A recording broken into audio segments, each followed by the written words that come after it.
So I hope you all had a good Thanksgiving break and everything is well. I'll call up the document for my screen share now and we can continue forward. I'm just going to go ahead. Let's see if I can do a mute all here. Just to help keep that background noise down. Okay.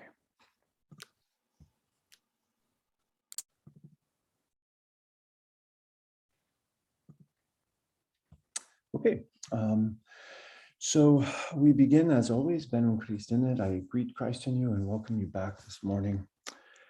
Our opening prayer this morning. Let us pray. When I peel back all that is false, all that is superficial and superfluous, all desire and need and want, there is only beauty that remains. Is this, O God, what they call your glory? Amen.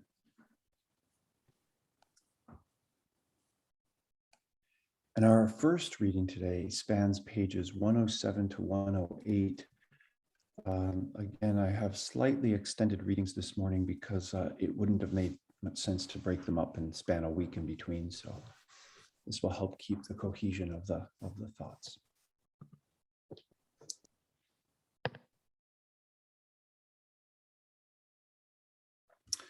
Okay.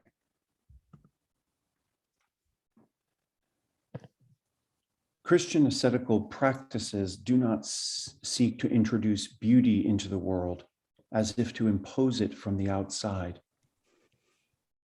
They simply bear witness to the beauty that remains after we cast aside all that is false and fabricated, that which remains when our attachments are set aside and we are liberated to love freely without condition.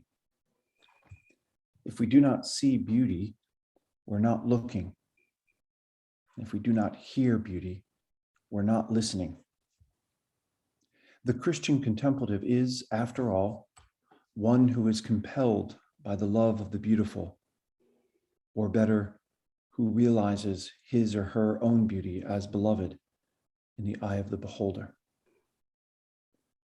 That is why to see deep beauty, beauty and not just sentimentality, requires that we also leave ourselves open and vulnerable to the world's suffering, to stand powerless and brokenhearted in a world in which Christ continues to be crucified in the poor and oppressed, the outcast, the aged, the innocent, and in the alarming exploitation of our planet.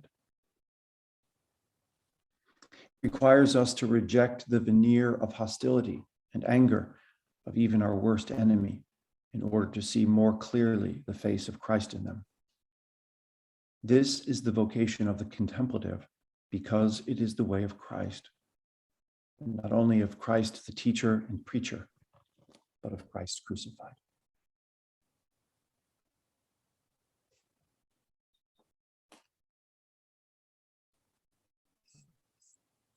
So I invite us into our 25-minute sit, and I will ring the bell as we conclude. So let us pray.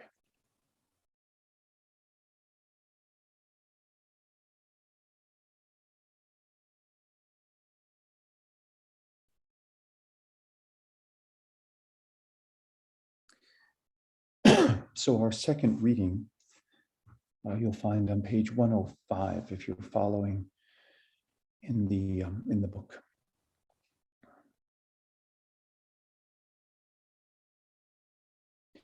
Where we discover genuine beauty, we have happened upon truth. And we recognize truth precisely because we discover it to be beautiful Recall John Keats. Beauty is truth, truth, beauty, that is all ye know on earth and all ye need to know. Yet gospel beauty is quite countercultural to the commodified beauty that von Balthasar lamented in contemporary culture. To this society, the gospel holds out for us a counterintuitive experience of beauty that is as transformative as it is scandalous. It is a beauty that can be relegated neither to the objective nor the subjective. Rather, it arises precisely in the relationship that emerges between the beholder and the beheld. To behold beauty is to be fully awake. To realize you are beheld as beautiful is to be spiritually alive. Thus, beauty is neither sentimentality nor luxury, but rather a spiritual necessity. To see beauty in the cross, then, is essential to the fulfillment of the human vocation to become other Christs. This is because the Christian ascetic must remain vulnerable to the world's horror, standing, as it were, at the foot of the cross, or better, embodying Christ crucified, so that we may remain authentic witnesses to the unsurpassable beauty of resurrection faith. We cannot live the light of Easter while flinching from the darkness of Good Friday. The cross abides not despite the world's horrors, but precisely in the midst of them, when we see the world in Christ, and perhaps when we attain the interior freedom to see others as Christ in the world.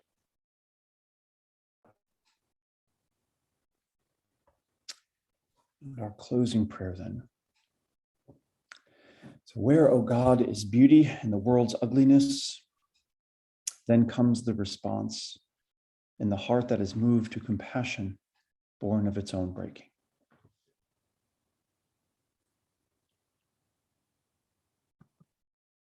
So good morning once again. And as always,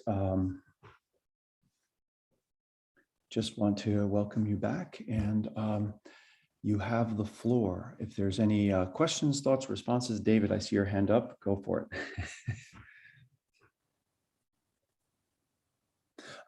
David, do you want to go ahead and unmute there? Okay. On page 108, there's a really convicting word where you talk about our need to see more clearly the face of Christ in others. Mm-hmm. The convicting word in that is echoed also in a word from Richard Rohr this week about that we must be able to see the face of Christ in our enemy. And it seems that if we take the radicalness of incarnatio continua, or the word became sarx, the word became flesh, that it's not just my flesh, it's all flesh, and the Christ in others, or the true self in others, that is the same Christ that's in me, or that I see in people whose beauty I see. But the convicting word in there, what you say, the convicting word is to see that beauty and say that 15-year-old boy who just killed those people in Michigan, that true self is somewhere in that boy too. So it's just a very convicting word, and I thank you for that, but I just wanted to share that. Thank you.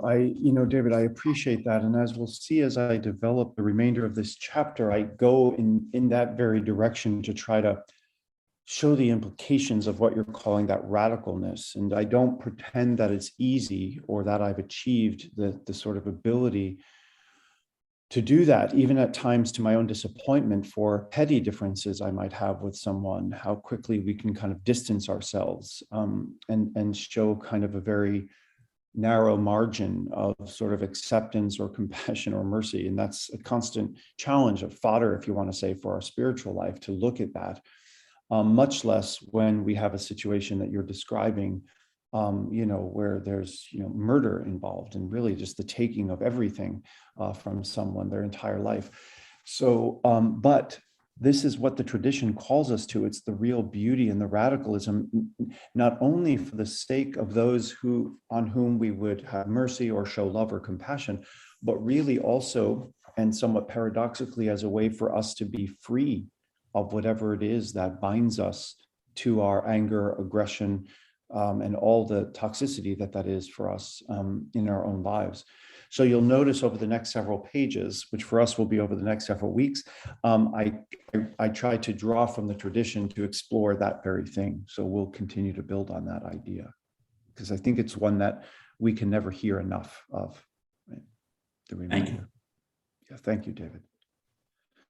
Nicola, good morning. It's good to see you.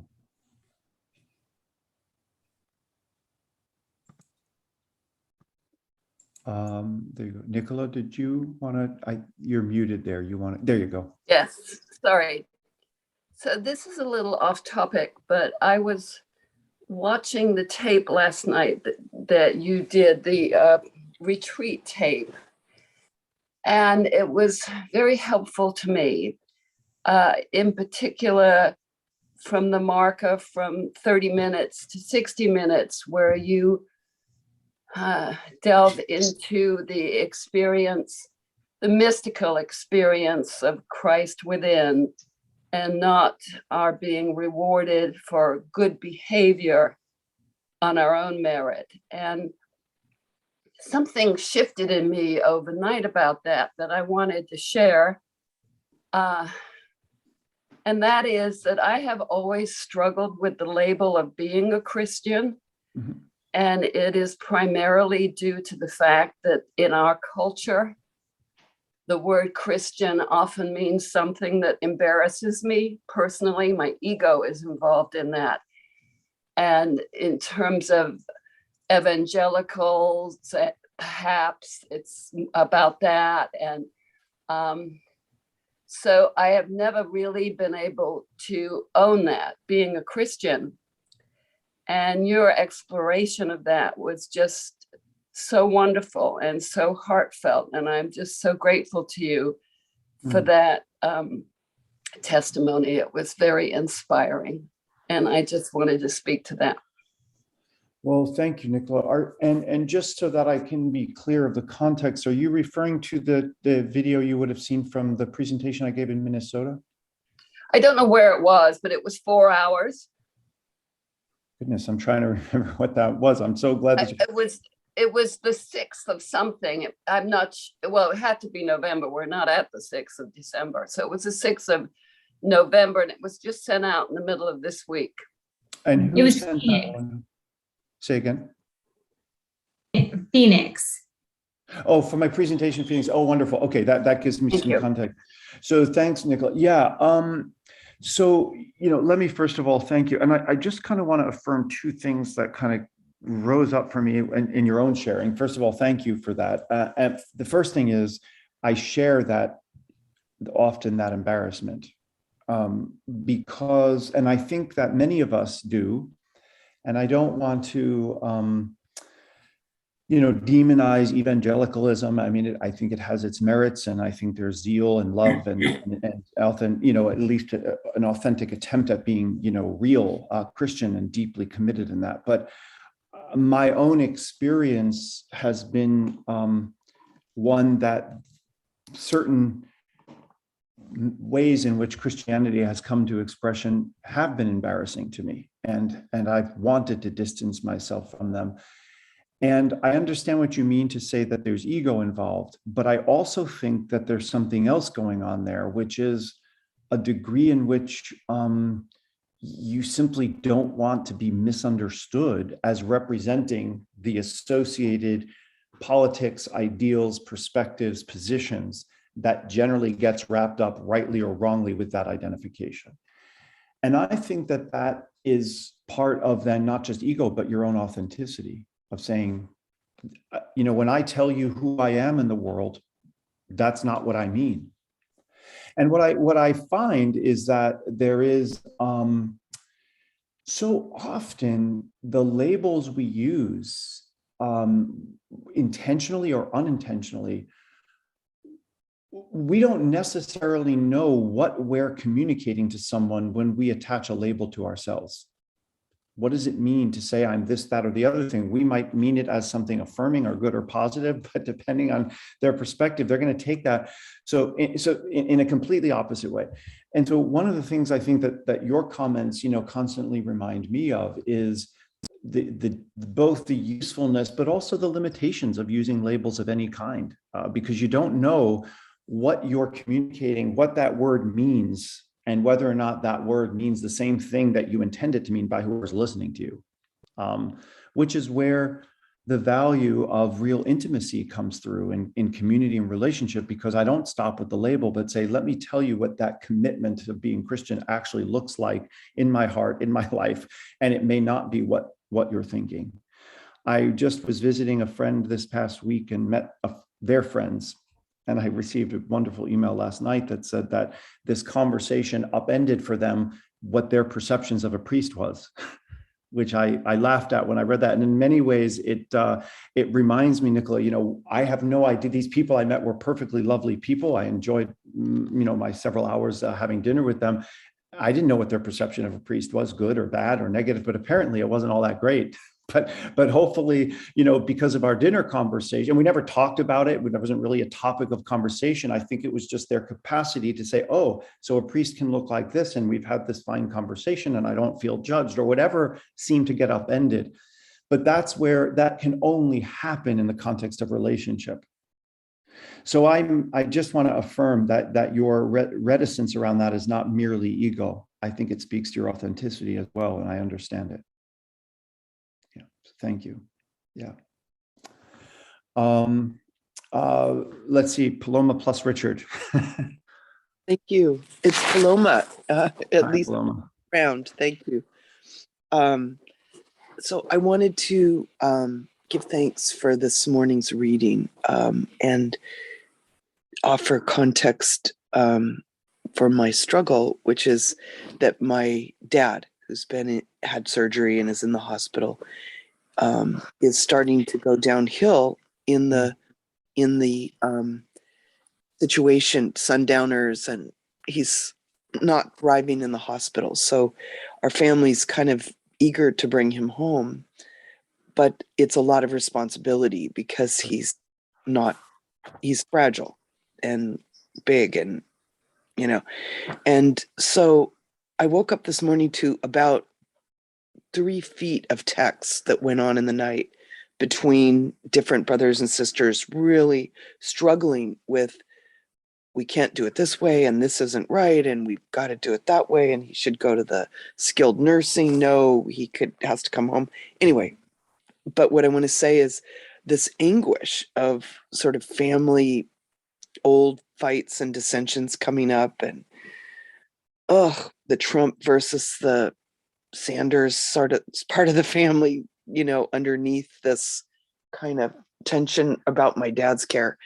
And I just want to thank you for this, because what I saw as I was being kind of pulled apart, I'm planning to go down there on Monday and face the fray and my dad, and be with him and live in the house for a week at least. And I just want to thank you, because the beauty, when you talked about the horror and the beauty, I saw our struggle, the beauty of the struggle underneath the tension, and saw these people all loving from their different ways and from their cultural limitations. And it just eased my heart tremendously. And I just want to thank you for this reading about beauty, and the beauty and the horror, and not the superficial beauty. And they were talking about, the blood and the bedpans and the pulling out the central line from his chest and in the middle of the night, and just these horrors that have been going on.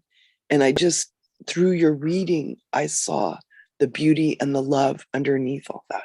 So thank you. Well, thank you for that, Paloma. Sorry for all those family dynamics you're going through. It's so painful and stressful when you're dealing with, you all have so much love for your parents, and yet all these other fault lines begin to expose themselves when it comes down to all how you're going to care for someone that you all, love very deeply. It's so I don't envy you the stress of that. I think too that idea that I raised about the cross and sort of it being terror and beauty reconciled many years ago, probably back in around 2008, spring of 2008. Fernando and I were passing some what looked like a peace camp or something outside of the outskirts of Fairfax where we lived. And we thought, oh, this looks interesting. Let's go take a look. It turned out it was a kind of Islamic center. And unfortunately, the leader of this center, who was an imam, was off. And I preface what I'm about to say because I don't want to suggest that his comments are in any way representative of imams or of Islam. He was definitely off. But at one point in our very twisted and sort of bizarre conversation that we accidentally walked into, he made a comment that the problem with Christianity is the central symbol of the cross, and that it should be replaced with a beautiful woman so that it attracted young men to the religion. And I was, wow, that was, and so my first thought, and exactly who would this beautiful woman be that we're making statues of and putting in the front of our churches, first of all? And what about putting a beautiful man to attract the women and so forth? It was just such a bizarre statement. But what I came away with was the realization that he couldn't understand the terror of the cross, not as a decoration to attract people, but as a symbol of transformation, which paradoxically has the capacity to hold life and death in the same moment, to hold beauty and terror reconciled. He just had no concept of that Christian symbol and the capacity it has to hold in tension the dark and the light, the good and the bad, death and resurrection. I mean, it's all right there. It turns everything we think about God and about beauty and about darkness and about life, it turns it on its head. And clearly this was missed on this man. And this is where symbol isn't just decoration. This is why iconography isn't merely just like you would hang any other picture on the wall, that there is a real sense in which there's something paradoxical, transformational, even sometimes disturbing about them, because they're speaking on this sort of directional level. So thank you for the comments about the cross. I see, Sylvia, that you've asked me to review that. And after I hear Christine's comment, I'll be happy to go back and look at that paragraph again a bit more closely. But I just invite you to think through the symbols that are most powerful to you and understand that they're often not neat or tidy. They're difficult, sometimes shocking, but have this capacity to transform what we might otherwise think of them, right? Christine, please. This passage about beauty brought to mind one of many situations where beauty comes as a great surprise in the unexpected event. And I particularly thought of this one worship service in the Abbey on the Isle of Iona, or Iona as the Scottish say, where the young people lead worship. And the young man who came forward to read the gospel stuttered almost incoherently over each word. And it was as though he presented each word to us like a multifaceted diamond that he had chiseled. And at the end of his reading, I thought, oh my goodness, we should have the gospel read to us like this every Sunday. Because each word was radiant. And it not only was it beautiful in that regard, but in a way it was a mirror of how I stumble and fall and stutter when I try to live the gospel, when I try to speak the gospel, and how I need to put that much effort into a true speaking and being Mhm. It was beautiful. Thank you, Christine. That's really lovely. I spoke a number of years ago south of San Francisco to a group of it was a one week I was speaking to the moms and the other one to the dads. They had these like separate mom and dad retreats that I was leading, and I remember when it came to the dad conversations, we were talking about their frustration and the stress around their children involved in sports because of the competitiveness and how they were getting caught up in it, and you know, being angry when the other team scored a goal and their kids would cry, or you know, all the tension that goes on. And one of the things we moved to, I asked them to understand that what they were focusing on was the sideshow, but to just for a moment look at their child run. Look at the fingers of their hands move. Look at how they kick a soccer ball. Look at how when they fall down, their body is able to move to stand them up again. Look at how their heart is beating and they're breathing and their hair is flowing. And if you start to just meditate on the child, it doesn't matter. The game is just a sideshow. The miracle is that these kids are able to move in this amazingly graceful way. And we never even think to look at that. We never even think, all that is simply just taken for granted as background. And yet the miracle of what we can do just when we do this, you can take a thought that is literally non-material and convert it into something that's physically moving in the world. I mean, this is crazily like miraculous. We just all take it for granted. So as we walk through this meditation, I have them close their eyes and just think through, imagine your child moving. Imagine your child skinning their knees and how they stand back up again. Imagine your child kicking and running. And it just was able to give us this whole different perspective. And how often in life, what is it that we take for granted and thereby make the sideshow the central piece? And I think, you know, that can come in the form of how we hear. We just take for granted, oh, that gospel reading again. Oh, we've heard this last year or 3 years ago, whatever the cycle is. And yet when we take each word as you're describing, and even in the way that it's proclaimed, and you start to see the beauty, the depth, the richness of what's being spoken beyond all that we just simply take for granted in that. And I think part of the contemplative life is allowing ourselves to shift. And sometimes it comes through unexpected ways, as in your story, but to shift what we take for granted and what we think is the center show, and then really just look at what's going on right in front of us that we often just ignore because it's just what is. So I appreciate that story.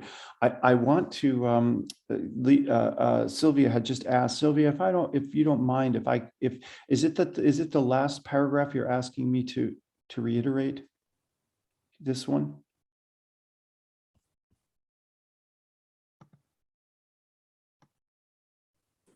Yes, sorry. Yes, the last paragraph that you read this morning, and then also the closing prayer. Sure. So the paragraph, as you see here, is just looking at this idea of what it means to see beauty in the cross, right? And that I think, and as I've said elsewhere, that the contemplative life for the Christian, I think, is undeniably cruciform. And that is to say, there is something of a self-giving that must happen in what it means to live a deeply contemplative life. My heart to break, my capacity to forgive, to hold, you know, victim and perpetrator in the same act of mercy. All of these things that the tradition sort of pulls out for us and has us to look at, it moves us away from the standard or typical bifurcation. This is ugly, this is beautiful, this is wonderful, this is terrible.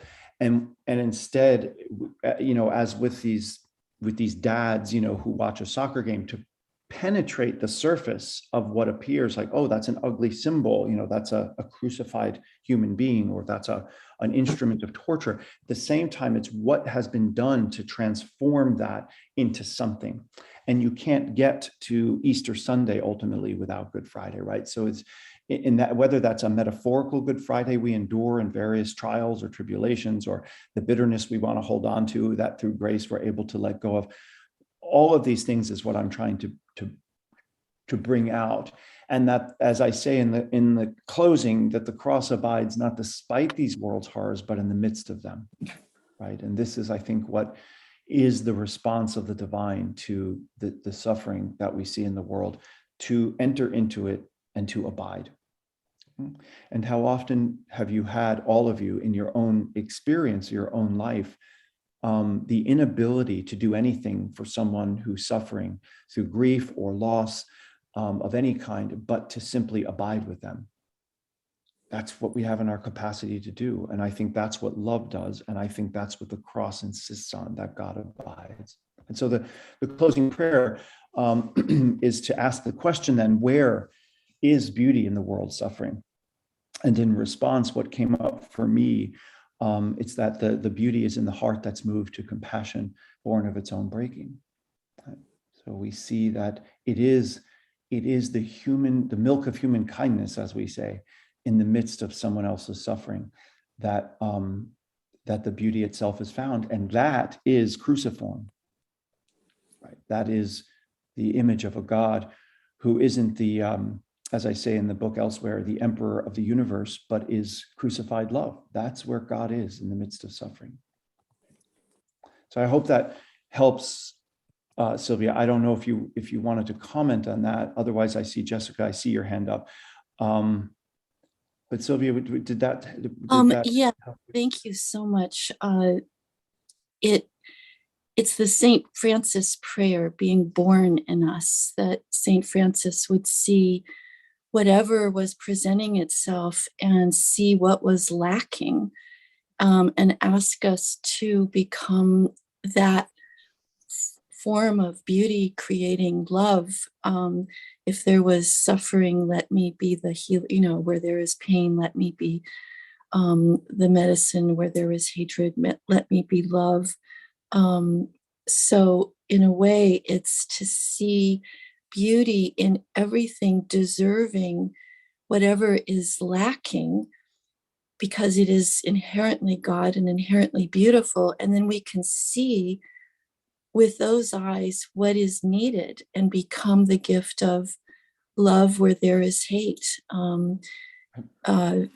healing where there is wounding, all the peace where there is war.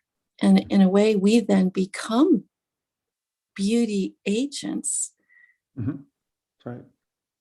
That's deification. Beauty creating agents. Yes. Mm-hmm. Wow. I like that title for us. It's a role. We're beauty creating agents. That's great. Yeah, I mean, that essentially is, the image that the early contemplatives use is, it's like putting the iron in the fire, that eventually the iron becomes so hot as to take on the very nature, the heat of the fire, so that you can literally pull that iron out eventually. And it itself is glowing red, right? It's absorbed that fire and becomes itself burning. It becomes on fire. The disciples coming back from Emmaus, were not our hearts burning within us as we encountered him on the road? So it's to be deified is to take on the very image, the nature of beauty, of love, and to embody that. And that really is the journey of the contemplative, of all of us. Yeah. So thank you. Thanks for the question. Thank you. Jessica, please. Good morning, Father. Good morning, everybody. Well, I want to share this kind of thing that my husband and I are doing. We just moved to Virginia from Seattle, and we spent 2 years in Seattle during the hardest, probably 2 years that it's experienced during COVID. And Seattle itself is already was known to be one of the top 3 places with the highest population of homelessness. And when COVID hit, the shelters closed down, the food pantries closed down. Oh God, I get emotional just remembering. And there was a need. There was a very strong need for them to be helped. And my husband, he has such a big heart, but he saw that need, and we created a charity, just the two of us, really. We created a charity in case people wanted to help donate. But pretty much the two of us, we just started to go shopping. We went shopping for snacks and for food. And it started out with just going to one of the Dick's Burger restaurant and just buying like 20 burgers and walking down Broadway Street and just handing them out. And especially when COVID was there, nobody was on the streets. And so it was just bare. You can see the depth of the pain and the horror of these people suffering on the street, just being left behind. And then when the riots happened and BLM movement came out, I mean, people really shut down. And there was the autonomous zone that came out, and it was really horrific. So with these sentences, or with the part that you say, I mean, so much of it stands out. Leaving ourselves open and vulnerable to the world's suffering, to stand powerless and brokenhearted in a world in which Christ continues to be crucified, and the poor and oppressed, the outcast, the aged, and the innocent. And that pretty much is it.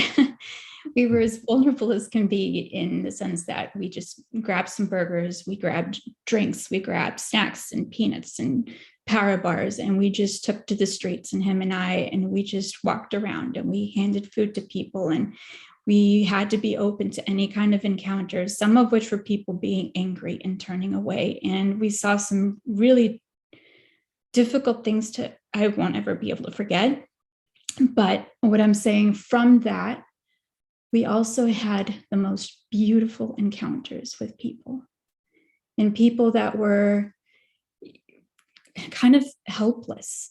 And the beauty that came out of those encounters is the thing that really kept us every week getting back, making sandwiches, walking those streets. And he did it 3 times a week. I have a full-time job, and just some of those exchanges, those interactions, and because it was a commitment, it turned into, they started to see us repeatedly. The way that they were able to open up to us was so beautiful. And I mean, that's where the diamond in the rough, you see the roughest of situations, and those encounters were just, they make it worth it. And I mean, we still do that here in Virginia, but yeah, it really just stood out to me. Well, Jessica, that's a beautiful story. Thank you, by the way, for sharing that so vulnerably. And I have some sense from past experiences of the type of darkness you encounter in situations like that. It is life altering. And the spontaneity of what you and your husband did is really just beautiful.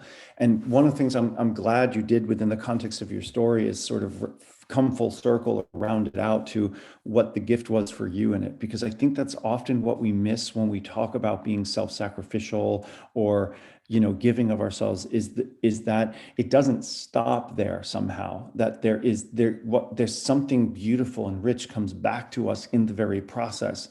And a lot of times we don't talk about that. So that self-sacrifice is often, the narrative is, what am I going to give up on behalf of someone else? But the full circle is, and here's the resurrected moment within me that came from that. Here's the grace that I received in that. Here's the beauty of the intimacy of being recognized by the people on the streets. When I have talked in the past in here to some of the, and I'll put in quotes, homeless people, I've encountered some very gentle, beautiful people, and one of them corrected me. He said, "I'm not homeless. I live outside." That's true. And he, Sometimes it's by choice. yeah, by some, and he said, yes, it comes with its struggles and so forth, but he didn't like to be identified as homeless. He said that just isn't what many of us here are about. We're about people who want to live outside or are forced to live outside, but we are defined by where we live, not by what we don't have. And it was so there's so much grace and beauty that came to me of understanding their perspective on the world. And I remember years ago in Madison when I was also dealing with homeless and, would talk with them. And one man said to me, "What is the shape of the world?" And I said, "It's round." He said, "Well, maybe your world is, but mine is jagged and sharp. And let me tell you why." And I never ever forgot that. And the grace of hearing his experience, the loneliness and isolation of nobody looking at them, of the invisibility and the psychological impact that people like we walk past them and don't want to look or can't because of whatever reason. We're afraid they're psychotic. We're afraid they'll ask us for something. We're afraid they'll approach us. We're afraid they're dangerous. We just don't, we've got our agendas and we don't want to be distracted. Whatever our excuses are, they feel invisible and the pain that is. And as we enter into that experience, they have taught me so much when I've been involved, because you realize there is a whole perspective that I simply have no access to because it's not my experience, and how much that richly informs my own. And something else that I think has shifted in my thinking is that whereas I used to see, frustration and there's, that you mentioned there, like anger that arises and moving past anger in someone else. Something I've had to deal with is moving past the anger that I start to feel in those circumstances that we see. And it's interesting because once life started to kind of come back after COVID, and people started to walk those streets, I can no longer walk those streets and see them in the same way. Of course.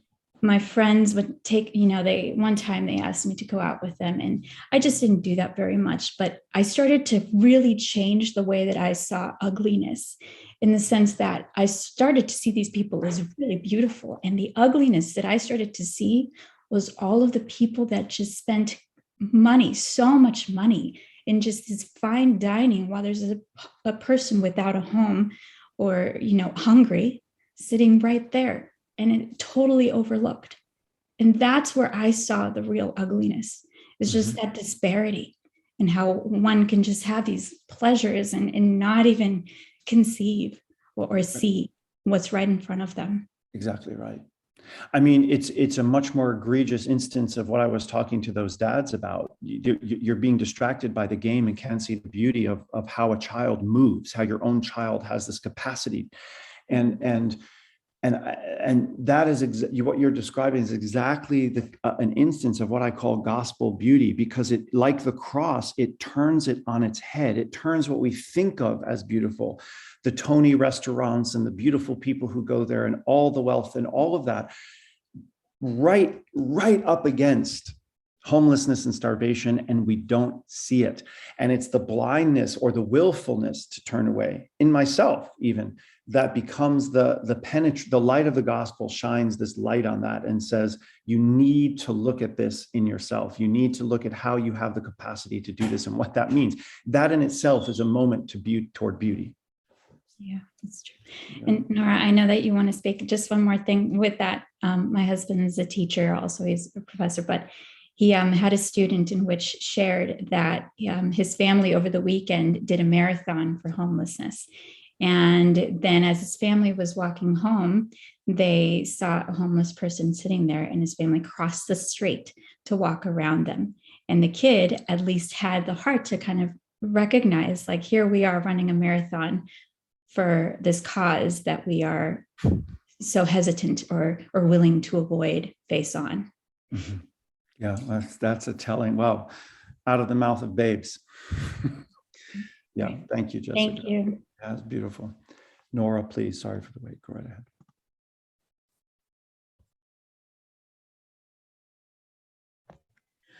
First of all, I really want to give my honor to Jessica, because I'm so impressed with you as a young person and how you've addressed this situation is so moving to me that I'm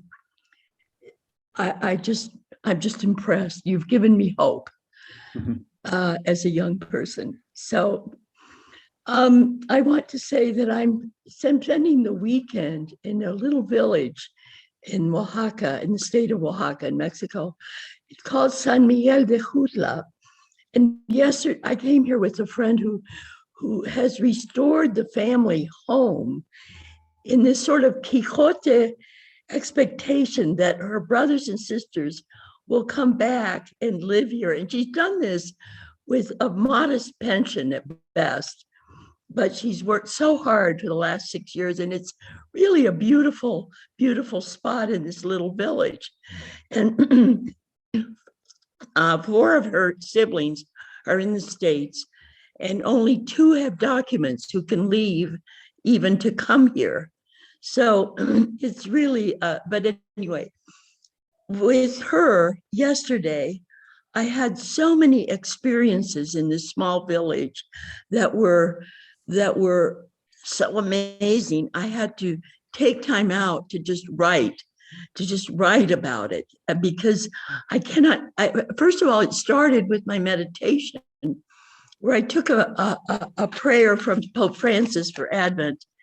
And in it was asking, in the prayer, I was asking Christ to meet the people, to see the people and the places around me. So it was very fitting that I was in the village. But I want to tell you that first we went to a birthday celebration across the street. Now, the celebration was so beautiful of these people with very modest resources, but so many people came during the day, and everyone was fed, and the joy of the celebration, and the woman who was celebrating, how old are you? Well, I'm at the point where I want to reverse the years, she said, so I'm hoping to reach 18. I mean, this kind of joy and laughter and so on was so prevalent in this village where, we come into it and see they don't have a plush lawn to put the table out on for feeding people, but they have these beautiful mesquite trees that, attract these wonderful birds and the bees and so on. And I sat next to a woman whose husband died at 35 of alcoholism. I found out later, not from her, because she didn't say that. But she has raised 4 children with nothing. I mean, how she did it is amazing. One is a dentist, one is a chemist now, one is what is the other one? I can't, they're all professionals. But the youngest man, her youngest child was with her. Just, you could tell the bond between them. He was with her for the breakfast, and he is in his last year of civil engineering school. So, this wonderful, modest woman who's done miracles. Just to go on, I don't want to, but I just want to tell you, I ended the day, I couldn't really be exposed to any more of this wonderfulness. I had to come home and write about it. But the end of the day was a 103-year-old woman who lives in the village, who's known as the little grandmother. And she is taken care of by her 72-year-old daughter, who is the most beautiful human being I've seen in so long, with this incredible smile and these sparkling, beautiful eyes. And the way she cares Nora, for her mother. So I just want to pause for a minute. I know that Patty is eager to speak, and we're running low on time, but I want to just share, and it's a very quick response to the joy that you experienced there. I remember I was taught at Boston College by Gustavo Gutierrez, and he was the first person who said, never mistake poverty for unhappiness. He said some of the happiest people in the world are those who are not encumbered by these material things. And in this vast simplicity, you experience this joy. It was an interesting perspective you shared, but I think your experience is an incarnation of that, if you will, that very dynamic. Especially because the meditation prayer was, look at the people, open your heart to the people and places around you. Right. And that's exactly what Gustavo Gutierrez is talking about. Exactly right. I know him and his liberation theology. So yes, I thank you, Father. And I will stop there, because I could go on, but I won't. Well, thank you. I can feel your enthusiasm. That, because I really found this beauty in this world around me and I felt so blessed. Thank you. Thank I could feel the enthusiasm exuding from you. It's lovely. Thank you for that. All right, Nora. Thank Patty, you. sorry, go right ahead. No problem. It's all wonderful to listen to. And I want to kind of make a comment. Jessica made me start remembering something. I don't speak very often because I don't know what keeps me. So excuse me if I sound like I'm going to cry, but I'm nervous. Okay, that's all right. But I think I've mentioned before, I do teenage scripture studies, and we do centering prayer before them. And I love teenagers. I have to say that because teenagers get a bad rap, but these teenagers are wonderful. And the other day I was on Amazon or something, and this just popped up. It's a God thing. And it was an excerpt from a book called The Invisible Thread. I don't know if y'all have heard about it, but it's about a woman who lives in New York. She's a high professional. She's racing down the street. This is a true story. She's racing down the street one day, passing all the homeless. And she got about a block away, and she remembered this one little voice said, excuse me, ma'am, I'm hungry. Can you help me? Mm. And she thought, that wasn't a man, that was a child. So she went back. And again, this young boy said, ma'am, I'm hungry. Can you help me? So she said, yes, she said, can I bring you to McDonald's? And he knew all the hamburgers that were at McDonald's. How he knew them, I don't know. But so in every one he asked for, and I can't remember because I don't go to McDonald's, but she said, yes, you can have that. Yes, you can have that. You can have anything you want. So they walked down there, and she ate with him. It wasn't just she's going to buy him a hamburger and then say goodbye to him. She sat down and had conversation with him.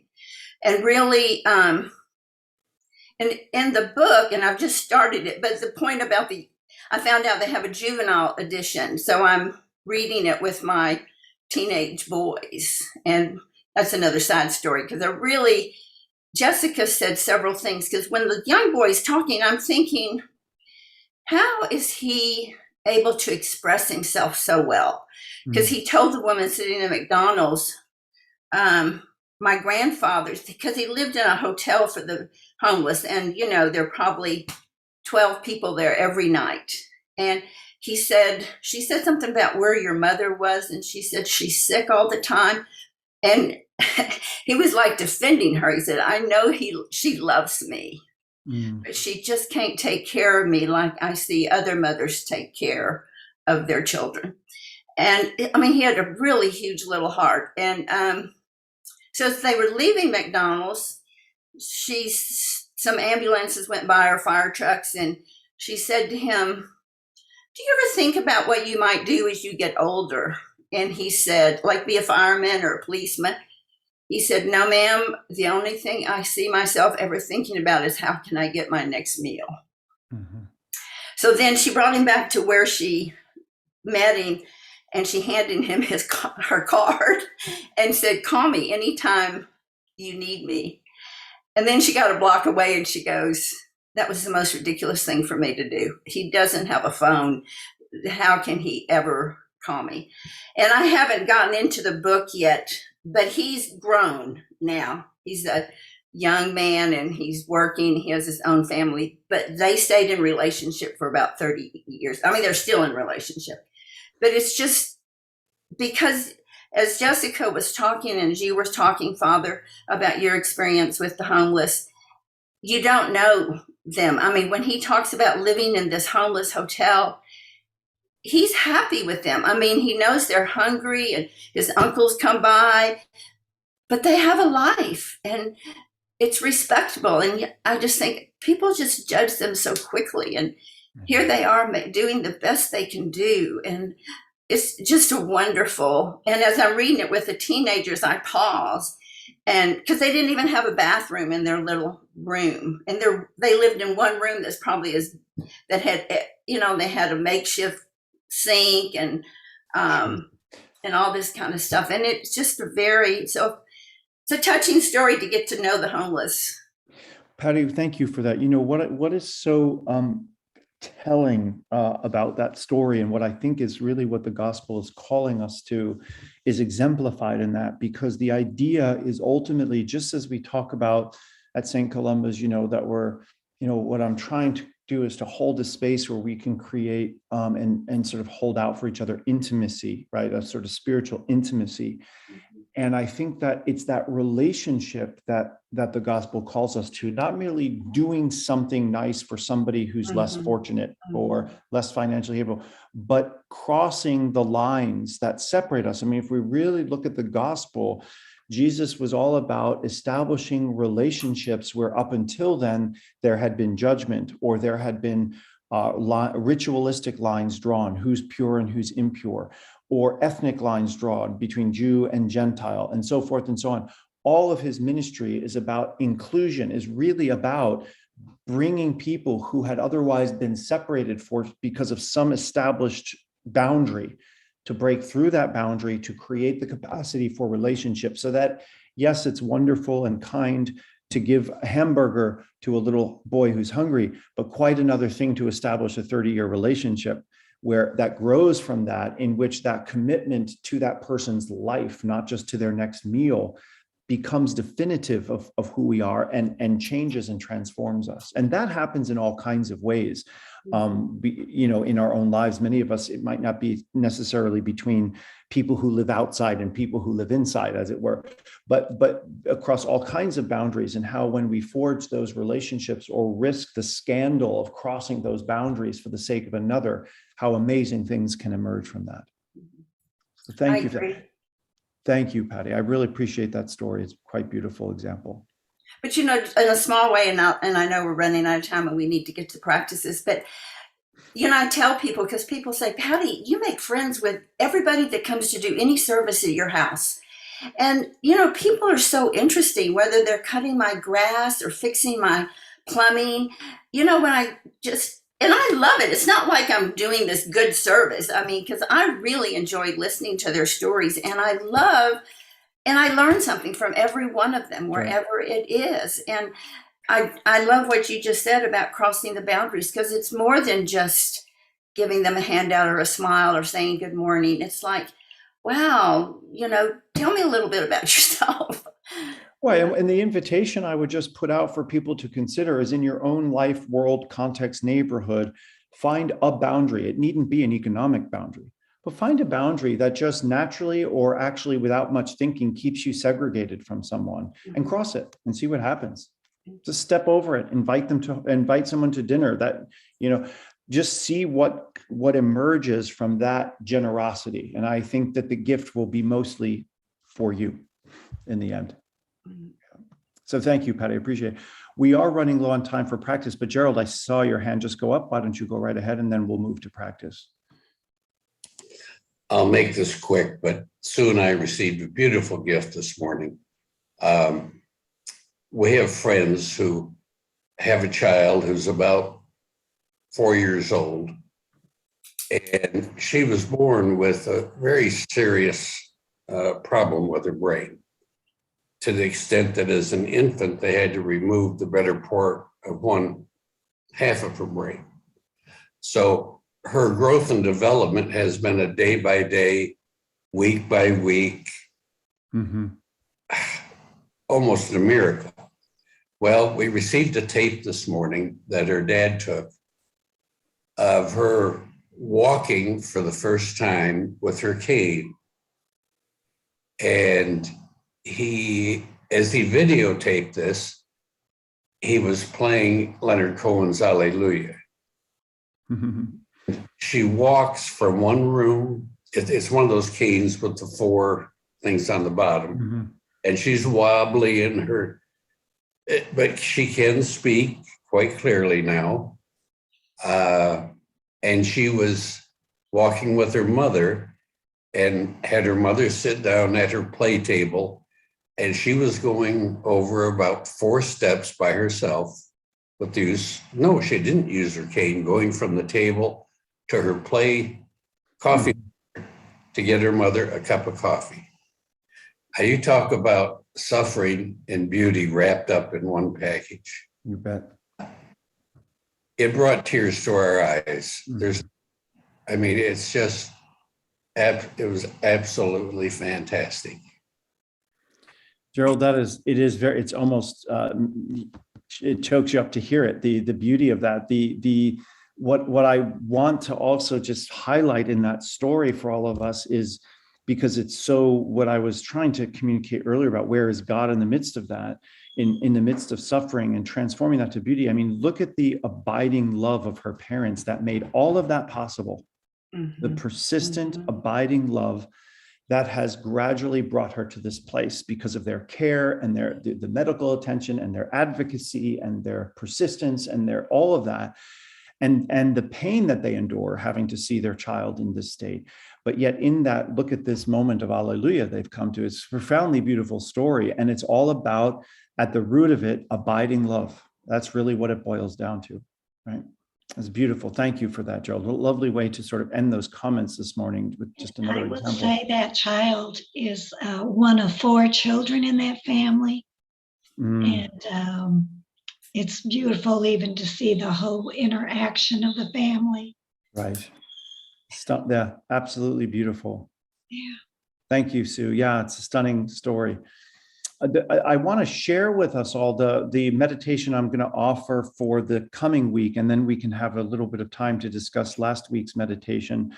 Let me just call that up a moment so that we can start with that, and those of you that may need to leave us. So this seems to correspond nicely with the types of things we were looking at today and some of the moving, beautiful stories. So I'm asking you to meditate on something in the world you experience as ugly: abuse, cruelty, apathy, maybe homelessness. And then look within and ask what beauty is evoked in you as a response. Patty's story of, the book about this woman who just starts with a hamburger is a case in point. That's a response of beauty towards something that is otherwise ugly, a homeless child. But I want you to kind of walk yourself through this exercise, if you will, paying attention to the beauty of your response. That's part of the story that I think often gets left out. And then to close that circle, to tell a trusted friend what it is you've observed, and not to leave out that thing of beauty that rose up in you. How does that change the story? So you observe something that you find ugly. Look within yourself and see what response of beauty arises, and then voice it. Tell the story. Elsewhere in the book, I've toward the beginning, I say sometimes we don't understand a story until we tell it, right? Tell the story of yourself, of that beauty that rises up, because that's part of what's going on there that we often leave out. All right. Last week's practice that I open us to for discussion now, for those of you who might wish to do so, or 2 weeks ago actually, is to offer a sustained meditation on the beautiful. It could be a work of art, musical score, poem, landscape. And what if the glory, that is to say, the beauty of God, is revealed to you by simply attending to what is before you? And I think I meant here, if that makes more sense. What if the glory or the beauty of God is revealed by simply attending to what's before you? And I don't know how many of you would have taken up that challenge, but I'll close the share screen and just invite any comments or reflection, should there be any, on that this morning.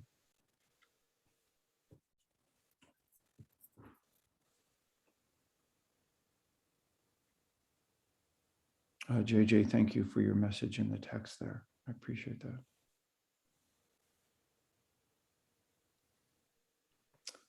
Yeah, Jessica, please.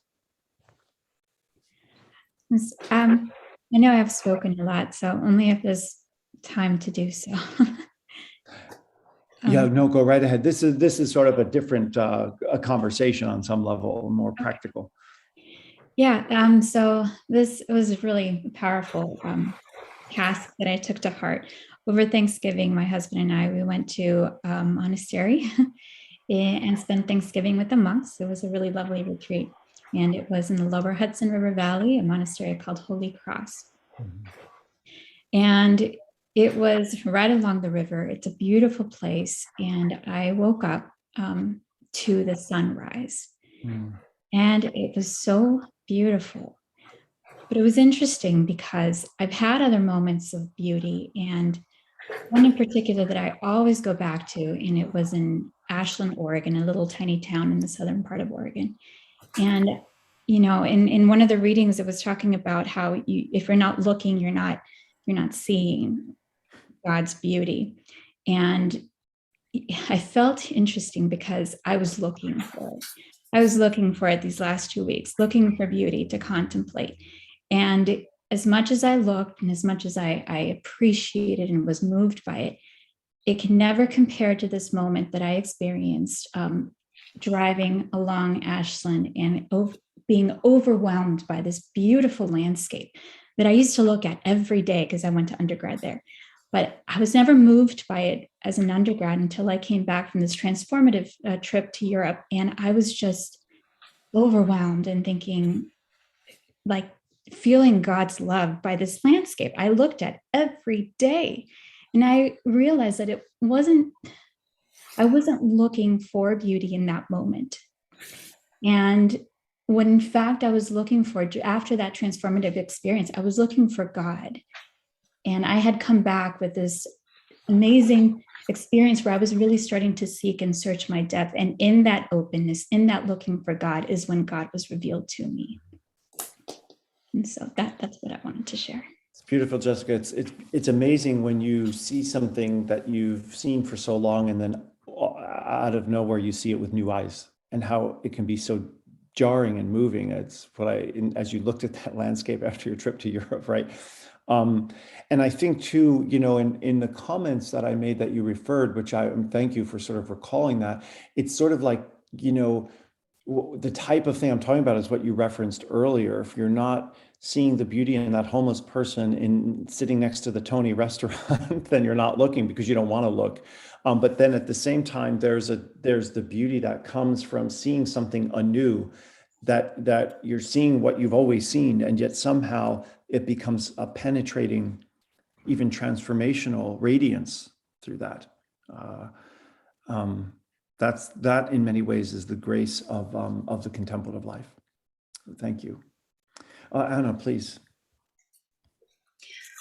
Well, a week or two ago, you mentioned a dark Madonna in our church, the stained glass window.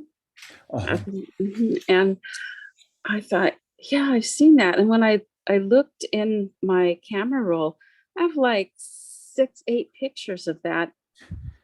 And I thought, you know, I forgot because I don't go up that often. And I even forgot kind of where it was. So I noticed when in between retreat people, I tidied up a room and I went up the stairs behind the nave, and there it was. And I went up several times with these different lights and noticed the beauty of the different lights shining behind the stained glass. And I thought, oh, you know, most of us locally just come in and enjoy the dove and the other stained glass in the nave and totally miss this beautiful stained glass. And, you know, it's very simple, but that was my experience of beauty this week. Yeah, thank you, Anna. It is a treasure here, that beautiful stained glass window, and would not necessarily be something we would see during, say, a Sunday, you know, liturgy, because of, as you say, it's sort of up toward where the retreat rooms begin. But what's lovely to me about that picture, so it is a picture of the Madonna, as it were, but the glass is thin enough that you can see the beautiful landscape of the hills and the Tamales Bay and all the trees like through it. So it has this beautiful overlay in which everything you're seeing outside of the window is transformed by this feminine image that's sort of now you're seeing through in order to perceive it.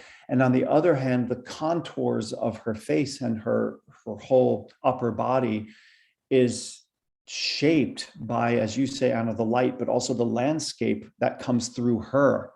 And it has such a beautiful, you could almost miss the fact that you can see through her into this landscape by the nature of the glass if you're not spending a few minutes looking at it. Whenever any of you come to visit, I would encourage you to take Anna's lead and head up those stairs and just sit with that for a bit. It's a lovely, lovely image. And it's the combination of the two, I think, which I'm hearing you say, Anna, that really makes it so. And I also noticed the line of the jaw. It was so sensitive, and it softens her whole visage. Right. And Francis is asking where it is. So Francis, if you're in the nave or the main body of the church, the stairway that would lead up to the retreat rooms behind and up on the second floor, if you go up that stairway, you'll be staring right at it toward Tamales Bay. So, yeah.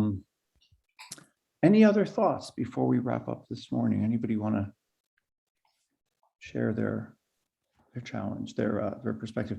I did send today's readings and also the invitation to practice to Joanne, so I'm sure she'll send that out to you presently. But if there's no other comments, maybe we'll just take a moment and close in prayer. Oh, sorry, Gerald, go right ahead. You always sneak one in right there at the end, Gerald. Got to hand it to you. Go right ahead. I felt the vibes coming out to me. Say something.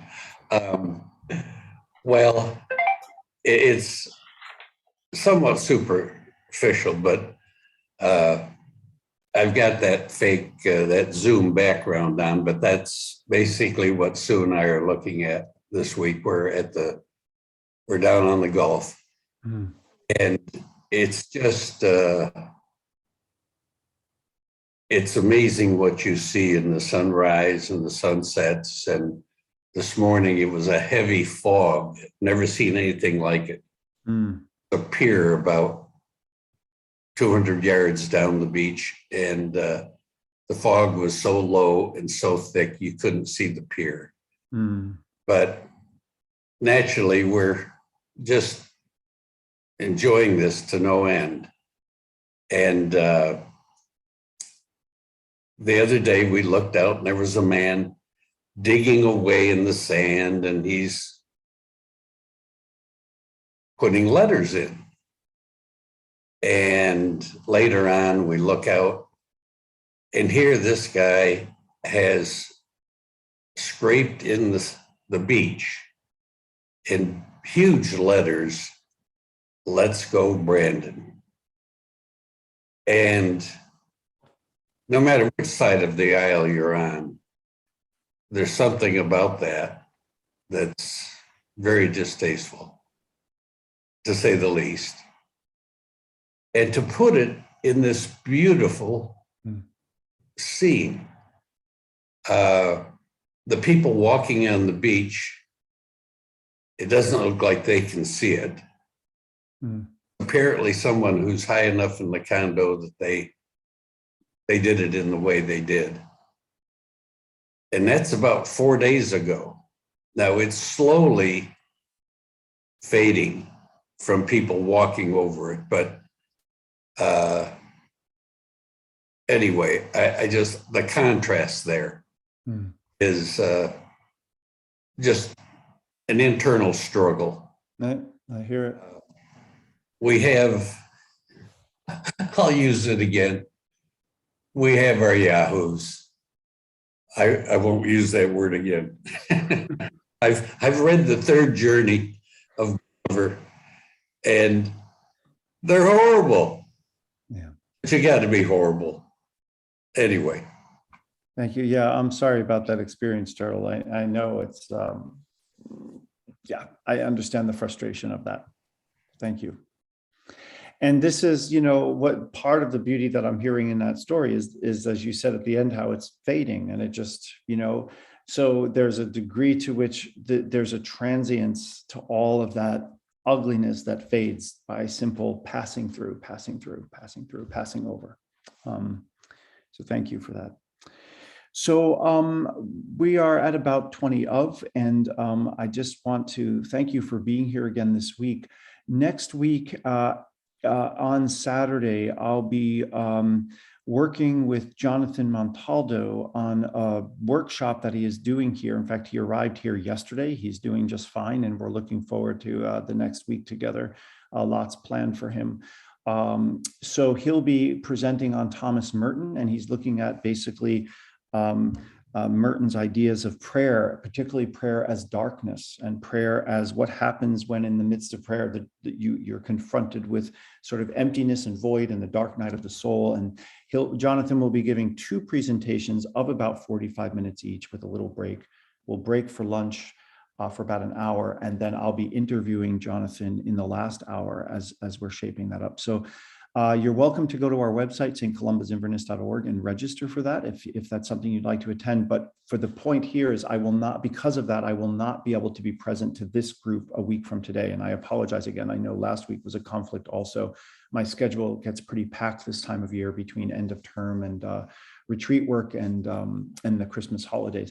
So there will be I will not be able to be present 1 week from today, but I would encourage you to tune in to St. Columba's to see Jonathan's presentation, and then I'll be back 2 weeks from today to be with you all.